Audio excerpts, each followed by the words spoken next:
کہتے ہیں کہ رومی یہ سن کر آپ کو اکیلا دیکھ کر اور زیادہ شیر ہوئے، کیونکہ آپ کے تمام ساتھی اور سارے مسلمان رومیوں سے لڑ رہے تھے اور ہر شخص مال غنیمت کے حاصل کرنے اور اس کا جمع کرنے میں لگ رہا تھا۔ اس لیے یہ رومی بطارکہ آپ کے چاروں طرف جمع ہوئے، اور چونکہ یہ ایک ایسے دشوار گزار پہاڑ پر تھے جس میں جھنڈ کے جھنڈ درختوں کے کھڑے ہوئے تھے، اس لیے آپ ایسے نازک موقع پر گر گئے جو آپ کی طاقت سے کہیں زیادہ تھا۔ آپ نے تلوار ہاتھ میں لی، سپر سامنے کی، اور فوراً گھوڑے سے اتر کر باپ پیادہ ہو کے نہایت صبر و استقلال کے ساتھ اکیلے ہی ان کے مقابلے میں ڈٹ گئے۔ واقدی رحمۃ اللہ علیہ کہتے ہیں کہ جس وقت آپ باپ پیادہ ہوئے تو آپ نے اپنے دل میں کہا، خالد، خواب کی تعبیر صحیح ہو گئی۔ نیز آپ اپنے دل میں پشیمان ہوئے اور اب انہیں خیال آیا کہ میں نے اس کام میں خطا کھائی۔ میرا کام لڑنا نہیں ہے بلکہ اپنے نشان اور علم کے نیچے مسلمانوں کو جمع کر کے رکھنا ہے۔ علماء کہتے ہیں کہ حضرت خالد بن ولید 32 لڑائیوں میں شامل ہوئے اور آپ نے ہر ایک معرکہ میں جام شہادت نوش کرنے کی تمنا کی، مگر آپ ناکام رہے۔ جس وقت آپ گھوڑے سے اتر آئے تو رومیوں کی طرف بڑھے۔ رومی اس وقت 20 تھے اور آپ تنہا سب کا مقابلہ کر رہے تھے۔ ملعون ہربیس نے پیچھے سے آ کر آپ کے سر پر اس زور سے تلوار ماری کہ آپ کا کھود اور امامہ تک پھٹ گیا اور تلوار اس کے ہاتھ سے چھوٹ کر دور جا کے گری۔ اب آپ کو یہ مشکل لاحق ہوئی اور آپ نے یہ سوچا کہ اگر ہربیس کی طرف متوجہ ہوں تو یہ تمام رومی پیچھے سے ہلا کر دیں گے، اگر ان کی طرف التفات رکھوں تو ممکن ہے ہربیس ہاتھ سے نکل جائے یا دوبارہ مجھ پر حملہ کر کے میرا کام تمام کر دے۔ آپ نے فوراً ایک حربی ہلا سوچ کر دائیں بائیں اشارہ کرتے ہوئے حملہ کے ساتھ ساتھ زور زور سے نعرہ تکبیر بلند کیا، گویا کوئی آپ کی مدد کو آ رہا ہے اور آپ نے اسے دیکھ کر خوشی کا ایک نعرہ لگایا ہے۔ اس ہلے سے آپ کا مقصود کفار کو چکر دینا تھا کہ میں انہیں دبا لوں۔ آپ تکبیروں کے نعرے اور حضور بشیر و نذیر صلی اللہ علیہ وسلم پر زور زور سے درود بھیج رہے تھے کہ آپ نے عربوں کی آوازوں کا شور سنا جس نے رومیوں کے چاروں طرف سے گھیر لیا۔ اہل عرب کی تکبیروں کے نعرے بلند ہوتے چلے آ رہے تھے اور ایک کے کہنے والے یہ الفاظ کہتا ہوا بڑھتا چلا آ رہا تھا، لا الہ الا اللہ وحدہ لا شریک لہ واشہد ان محمدًا عبدہ ورسولہ۔ رب العالمین کی طرف سے آپ کے لیے مدد آ گئی۔ میں عبد الرحمن بن ابی بکر صدیق ہوں۔ آپ کی ان آواز سنی مگر آپ نے حضرت عبد الرحمن کی طرف التفات فرمایا اور نہ مسلمانوں کی طرف توجہ کی۔ آپ برابر دشمنوں سے مقابلہ کرتے رہے، دائیں بائیں پھر کر مارتے رہے، حتیٰ کہ آپ نے تمام کافروں کو مار کے رکھ دیا۔ ہربیس نے جس وقت مسلمانوں کی تکبیروں کی آواز سنی تو پیٹھ دے کر بھاگا، مگر آپ اس کی طرف بڑھے اور ایک ہی وار میں اس کا کام تمام کر کے رکھ دیا۔ مسلمان ہربیس کے ساتھیوں کی طرف چلے، تلواروں نے خون سے پیاس بجھانی شروع کی۔ حضرت زرار بن ازور رومیوں کو قتل کرنے میں سب سے پیش رہے اور آپ نے سب سے زیادہ رومیوں کو قتل کر کے رکھ دیا۔ حضرت خالد بن ولید کو جب فرصت ملی اور یہ قرب و اندوہ جاتا رہا تو آپ نے حضرت زرار کی بہادری اور شجاعت دے کر انہیں مخاطب کر کے فرمایا، واللہ یا ابن ازور، تم فتح مند ہو گئے اور فلاح کو پہنچ گئے۔ خداوند تعالیٰ تمہارے کاموں میں برکت، تمہارے اعمال میں صلاحیت اور تمہارے حال پر برکت اور رحمت فرمائیں۔ اس کے بعد آپ نے حضرت عبد الرحمن نے دیگر مسلمانوں کا السلام علیکم کہا اور فرمایا کہ تم میرے یہاں آنے کے متعلق کس طرح معلوم ہوا؟ حضرت عبد الرحمن بن ابی بکر نے کہا، یا سید، جس وقت باری تعالیٰ جل جلالہ نے ہمیں رومیوں پر فتح بخشی اور وہ لوگ مقتول اور محبوس ہو گئے تو مسلمان مال غنیمت کی جمع کرنے منہمک تھے کہ دفعتاً ہم نے ایک پکارنے والے کی آواز سنی۔ وہ کہتا تھا کہ تم مال غنیمت کے جمع کرنے میں مصروف ہو، حالانکہ حضرت خالد بن ولید دشمن کے نرغے میں پھنس رہے ہیں۔ جس وقت میں نے اس آواز کو سنا مجھے معلوم نہیں تھا کہ آپ کہاں ہیں۔ نیز مسلمان بھی آپ کی اسی وجہ سے تلاش میں تھے کہ انہیں بھی آپ کے متعلق کوئی علم نہیں تھا اور وہ آپ کی طرف شخص تشویش اور رنج میں تھے۔ ہمیں ایک رومی شخص نے جو آپ کے ایک ساتھی نے قبضہ میں تھا آپ کا پتہ بتلایا اور کہا کہ میں نے انہیں ہربیس کے تعاقب میں پہاڑ کے اوپر جانے کے لیے کہا تھا۔ آپ وہاں تشریف لے گئے ہیں۔ یہ سنتے ہی ہمیں نہایت عجلت کے ساتھ آپ کے پاس حاضر ہو گئے۔ آپ نے فرمایا کہ اس شخص نے مجھے پہلے دشمن کا پتہ دیا تھا، پھر مسلمانوں کو میری آنت و نصرت کے لیے راستہ بتلایا۔ ہم پر بھی اب اس کا حق واجب ہو گیا ہے۔ اس کے بعد آپ مسلمانوں کے لشکر میں تشریف لے آئے۔ مسلمان آپ کے اچانک غائب ہو جانے پر نہایت ہی رنج اور افسوس کی حالت میں تھے۔ جس وقت آپ کو دیکھا باغ ہو گئے اور سلام کرتے ہوئے آپ کی طرف دوڑے۔ آپ نے ان کا سلاموں کا جواب اور ان کے کاموں کا شکریہ ادا کیا۔ اس کے بعد آپ نے اس رومی شخص کو جس نے ہربیس کا پتہ بتلایا تھا طلب کیا اور فرمایا تو نے اپنا وعدہ وفا کیا۔ اب ہم چاہتے ہیں کہ اپنا وعدہ پورا کرے اور چونکہ مجھ پر تیری خیر خواہی واجب ہو گئی ہے، اس لیے اگر تو دین صلاۃ و سیام اور ملت محمد صلی اللہ علیہ وآلہ وسلم میں داخل ہو جائے تو اہل جنت میں سے ہو جائے گا۔ اس نے کہا میں اپنا دین بدلنا نہیں چاہتا۔ آپ نے سن کر اسے آزاد کر دیا۔ نوفل بن عمر کہتے ہیں کہ میں نے اس رومی کافر کو دیکھا، وہ گھوڑے پر سوار ہوا اور تنہا رومیوں کے شہر کی طرف چلا گیا۔ حضرت خالد بن ولید نے مال غنیمت کے اکٹھا کرنے اور قیدیوں کے جمع کرنے کے متعلق حکم دیا، چنانچہ وہ مال وغیرہ سب ایک جگہ جمع کیا گیا۔ آپ نے اس کی کثرت ملاحظہ فرما کے باری تعالیٰ جل جلالہ کا شکر ادا کیا۔ اس کے بعد آپ نے اپنے رہبر یونس نجیب کو بلا کر اس کے زوجہ کے متعلق دریافت کیا۔ اس نے تمام قصہ بیان کیا۔ آپ سن کر نہایت متعجب ہوئے۔ حضرت رافع بن عمیر الطائی نے کہا، اہل امیر، میں نے ہرقل کی بیٹی گرفتار کر کے اس کی زوجہ کے عوض اسے سپرد کر دی ہے۔ آپ نے دریافت فرمایا وہ کہاں ہے؟ جس وقت وہ حاضر ہوئی تو آپ نے اس کا حسن و جمال جو خالق نے اسے عنایت کیا تھا دیکھ کر اس کی طرف سے منہ پھیر لیا اور فرمایا، جس کا ترجمہ کچھ یوں ہے، یعنی الہ پاک آپ کی ذات گرامی، آپ جو چاہتے ہیں پیدا کرتے ہیں اور جسے چاہتے ہیں قبول فرماتے ہیں۔ اس کے بعد پھر آپ نے یونس سے فرمایا کہ آیا تم اسے اپنی زوجہ کے بدلہ میں قبول کرتے ہو؟ اس نے کہا ہاں قبول کرتا ہوں، مگر میری رائے میں ہرقل اس کے عوض میں فدیہ دے کر ضرور اس کی رہائی کا خواہشگار ہوگا یا لڑ کر اسے چھڑانے کی کوشش کرے گا۔ آپ نے فرمایا کہ تم اسے رکھ لو، اگر وہ رہائی چاہے گا تو اس کا نعم البدل بھی باری تعالیٰ تمہیں عنایت کریں گے، ورنہ تمہارے لیے ہی ہے۔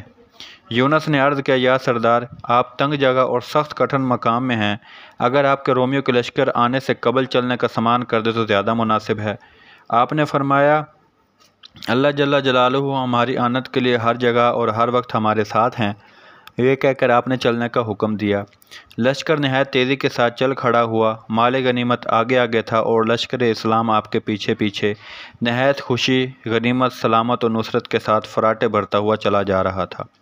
روح بن عطیہ کہتے ہیں کہ ہم راستہ قطع کرتے ہوئے نہایت عجلت کے ساتھ چلے جا رہے تھے۔ راستے میں رومیوں کے شہر آتے تھے مگر کوئی رومی ہم سے معترض نہیں ہوتا تھا۔ جس وقت ہم مارر صغیر ام حکیم کے پل کے قریب پہنچے تو دفعتاً ہم نے اپنے پیچھے سے غبار اڑتا ہوا دیکھا جو ہمیں سخت ناگوار معلوم ہوا۔ مسلمانوں میں سے ایک شخص نے آگے بڑھا اور حضرت خالد بن ولید کی خدمت میں حاضر ہو کر اس کی خبر دی۔ آپ نے فرمایا، تم میں سے کوئی ایسا شخص ہے جو مجھے اس کی خبر لا کر دے؟ قوم غفار سے ایک یزید بن غفاری نامی شخص فوراً آگے بڑھا اور عرض کی کہ اس خدمت کے لیے میں تیار ہوں۔ اس شخص کو دشمن کے مقابلے میں گھوڑا دوڑانے اور سبقت لے جانے میں ایک خاص تجربہ تھا۔ یہ اس کے گرد پاس پہنچا اور دریافت حال کر کے پھر الٹے پاؤں لوٹا اور دور سے پکار کر کہنے شروع کیا، یا امیر، سلیب کے پرستاروں نے ہمیں پکڑ لیا۔ یہ لوگ اجسر تاپا لوہے میں غرق ہیں اور ران کی آنکھوں کے سوا کچھ دکھائی نہیں دیتا۔ جس وقت یہ گروہ بالکل قریب آ گیا تو آپ نے یونس رہبر کو بلا کر فرمایا کہ اس گروہ کے پاس جا کر ان کا ارادہ معلوم کرو۔ یہ گئے اور آ کر کہنے لگے کہ سردار، میں نے پہلے ہی عرض کیا تھا ہرقل اپنی بیٹی کی طرف سے غافل نہیں ہو سکتا۔ اس نے اس گروہ کو اس لیے روانہ کیا ہے کہ وہ مسلمانوں کے ہاتھوں سے مال غنیمت کو واپس لے لے۔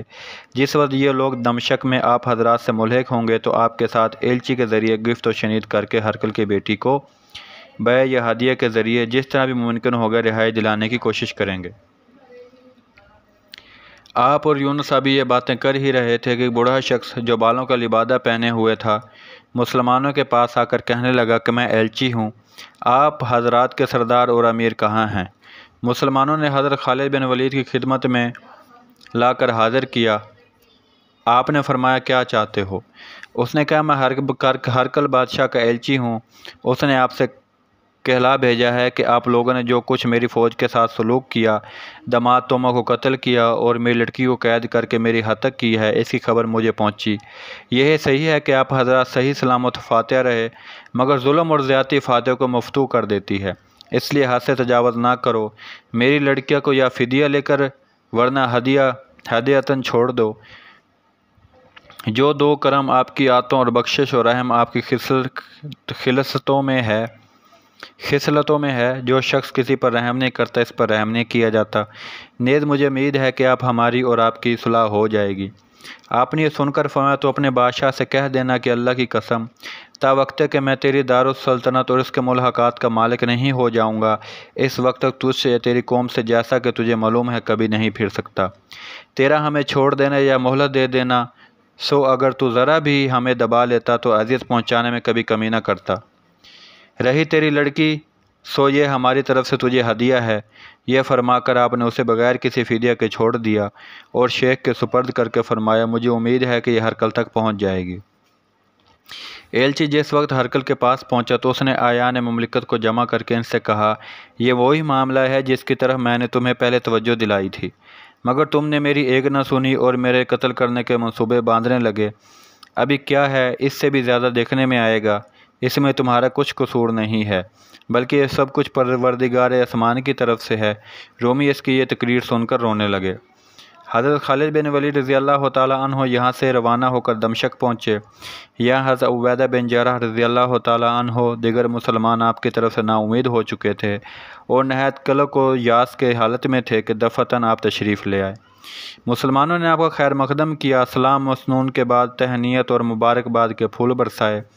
آپ نے یہاں پہنچ کر حضرت عمرو بن مالک قریب زبیدی اور مالک اشتر نخعی رضی اللہ تعالیٰ عنہما اور ان حضرات کے ساتھیوں کو دیکھا۔ حضرت ابو عبیدہ بن جراح رضی اللہ تعالیٰ عنہ سے آپ نے تمام سرگنشت بیان کی۔ انہوں نے تمام قصہ سن کر آپ کی بہادری، شجاعت اور کارناموں پر بے حد تعجب کیا۔ جس وقت آپ اپنے خیموں میں قیام پذیر ہو گئے تو آپ نے مال غنیمت میں سے 5واں حصہ نکال کر باقی مسلمانوں میں تقسیم فرما دیا۔ اپنے حصے میں سے کچھ یونس کو دے کر فرمایا کہ اسے خرچ کر کے کہیں اپنا نکاح کر لو یا کوئی رومی لڑکیوں میں سے خرید کر اپنے کام میں لے آؤ۔ یونس نے کہا، اللہ کی قسم، میں اس دار فانی میں اپنی بیوی کے بعد کبھی کسی سے نکاح نہیں کر سکتا۔ میری خواہش محض یہی ہے کہ عالم آخرت میں پہنچ کر کسی بڑی بڑی آنکھوں والی حور سے ہی اپنا نکاح کروں اور بس۔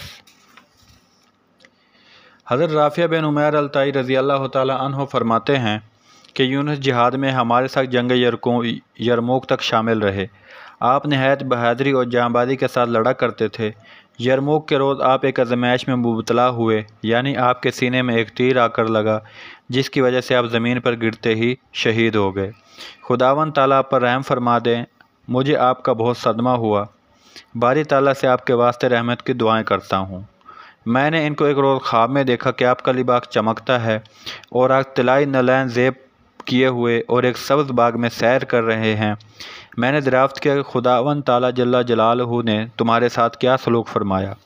انہوں نے کہا، مجھے بخش دیا اور میری بیوی کے عوض مجھے 70 حوریں اتنی خوبصورت عنایت فرمائیں کہ اگر ان میں سے دنیا میں ایک بھی اتر آئے تو اس کے چہرے کی روشنی سورج اور چاند کو شرما دے۔ اللہ تبارک و تعالیٰ تمہیں بھی جزائے خیر عنایت فرمائے۔ خالد بن ولید رضی اللہ تعالیٰ عنہ نے اپنا خواب بیان کیا تو آپ نے فرمایا، اللہ کی قسم، یہ مرتبہ سوائے شہادت پانے والے کی اور کسی کو نہیں ملتا۔ بہت خوش نصیب ہے وہ شخص جو اس مزے کو چکھ لے۔ واقدی رحمۃ اللہ علیہ کہتے ہیں، خلیفہ رسول صلی اللہ علیہ وسلم کی وفات کے متعلق کچھ علم نہیں ہوا اور نہ حضرت ابو عبیدہ رضی اللہ تعالیٰ عنہ کو آپ کی وصال اور حضرت عمر فاروق رضی اللہ تعالیٰ عنہ کے خلیفہ منتخب ہونے کے متعلق ہی ان سے کچھ ذکر کیا۔ آپ نے دوات اور کاغذ منگوا کر دربار خلافت میں حسب ذیل خط لکھا۔ اما بعد، السلام علیکم۔ میں ذات گرامی کی حمد کرتا ہوں جس کے سوا کوئی معبود نہیں، اور ان کے نبی جناب محمد رسول اللہ صلی اللہ علیہ وسلم پر درود بھیجتا ہوں۔ ہمیں جنگ دمشق میں برابر دشمن کی طرف سے بہت زیادہ تکلیف اٹھانی پڑی، حتیٰ کہ باری تعالیٰ جل جلالہ نے ہماری نصرت اور مدد فرمائی اور دشمن کو ہمارے آگے زیر کیا۔ میں نے باب شرقی کی طرف سے شہر کو تلوار کے زور سے فتح کیا۔ حضرت عبیدہ بن جراح رضی اللہ تعالیٰ عنہ باب جابیہ پر متعین تھے۔ ان کے ساتھ دشمن نے فریب کر کے دوسرے دروازے پر صلح کر لی، اس لیے مجھے ابو عبیدہ بن جراح نے منع کر دیا کہ میں کسی کو قید یا قتل کروں۔ میں ابو عبیدہ بن جراح سے کنیسہ مریم کے پاس ملا۔ ان کے ساتھ اس وقت وہاں پادری اور رہبان موجود تھے اور صلح نامہ ان رومیوں کے پاس تھا۔ بادشاہ کا داماد توما اور ایک شخص ہربیس نامی شہر سے بہت سامان لے کر چلے تو میں نے ان کا تعاقب کیا اور ان دونوں لعینوں کو قتل کر کے ان سے وہ مال حاصل کر لیا۔ ہرقل بادشاہ کی بیٹی کو گرفتار کر لیا تھا، مگر پھر بطور ہدیہ کے اسے چھوڑ دیا اور صحیح سلامت واپس آ گیا۔ میں آپ کے حکم کا منتظر ہوں۔ والسلام۔ یہ وہ خط ہے جو حضرت خالد بن ولید نے حضرت ابوبکر صدیق رضی اللہ تعالیٰ عنہ کو لکھا تھا، لیکن انہیں بالکل بھی یہ نہیں پتہ تھا کہ حضرت ابوبکر صدیق رضی اللہ تعالیٰ عنہ وہ وفات پا چکے ہیں۔ حضرت ابوبکر صدیق رضی اللہ تعالیٰ عنہ کی دور حکومت کی اگلی قسط آخری ہوگی اور اس کے بعد انشاءاللہ بفضل خدا حضرت عمر فاروق رضی اللہ تعالیٰ عنہ کے دور حکومت کے بارے میں ایک ساتھ کی شروعات ہوگی۔ تب تک کے لیے اللہ حافظ۔ دوستو، جو بھی ویڈیو آپ کو اچھی لگے پلیز کمنٹ ضرور کیجئے گا اور شیئر ضرور کیجئے گا۔ اللہ حافظ۔